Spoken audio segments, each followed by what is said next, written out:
Are you tired of weight loss products filled with artificial ingredients and empty promises? Discover the power of nature with Pure Revive, the ultimate solution for healthy weight loss.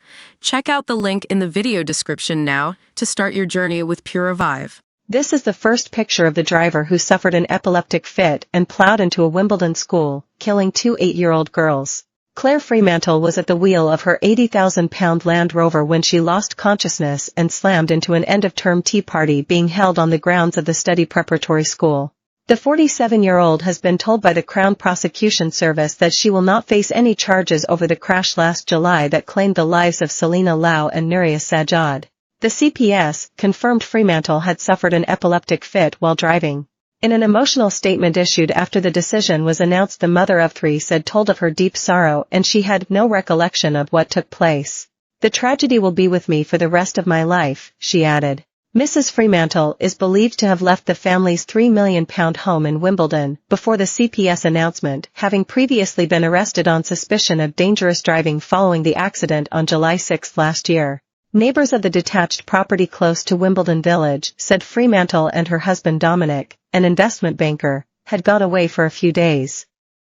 The decision not to prosecute Fremantle angered the parents of the two young girls killed. In their own statement, they said that their daughters deserved better and criticized the pace and depth of the investigation. Mrs. Fremantle was driving away from Wimbledon Common when her 3.5-ton black and gold Land Rover mounted a curb, smashed through a metal fence and slammed into a group of children in the grounds of the school. Several others were injured in the horrific crash, with a woman in her 40s, believed to be a parent or carer, left in a serious condition. Others injured, included a 7-month-old baby, were taken to hospital and later discharged. Police said at the time a 46-year-old woman was hospitalized with a non-life-threatening condition before being arrested and bailed on suspicion of causing death by dangerous driving. Evidence from neurological specialists found that Fremantle had no prior diagnosis of a medical condition and had not had a seizure before. She is understood to have surrendered her driving license and will have to prove to the DVLA that she is free from any seizure before getting her license back. In a statement after the CPS decision, Fremantle said, "Since I became aware of the terrible event that took place on July 6, the devastating consequences for all those affected have not left my thoughts and will be with me for the rest of my life. I have since been diagnosed as having suffered an epileptic seizure with loss of consciousness. This was not a pre-existing condition. As a result of losing consciousness, I have no recollection of what took place. I can only express my deepest sorrow for the families who have suffered such dreadful loss and injury.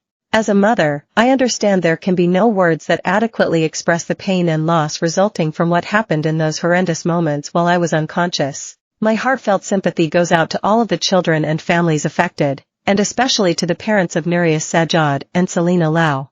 Sajjad Butt, Smera Chauhan, Frankie Lau, and Jessie Dang, the parents of Nuria Sajjad and Selena Lau, said in a joint statement they were not satisfied with the police investigation.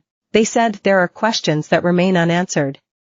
As long as these doubts remain, we remain unconvinced that a fair and thorough investigation was conducted. We continue to live with horrific memories. Some of us will never physically recover from our injuries, and the pain of our loss will never subside. And yet, it is suggested that we must continue to live with the claim that the person solely responsible for the deaths of two and the maiming of others bears no consequence for the actions that they solely are responsible, without providing us with sufficient evidence that no criminal act was conducted. Justice has neither been done, nor has been seen to be done today. Nuria and Selena deserved better.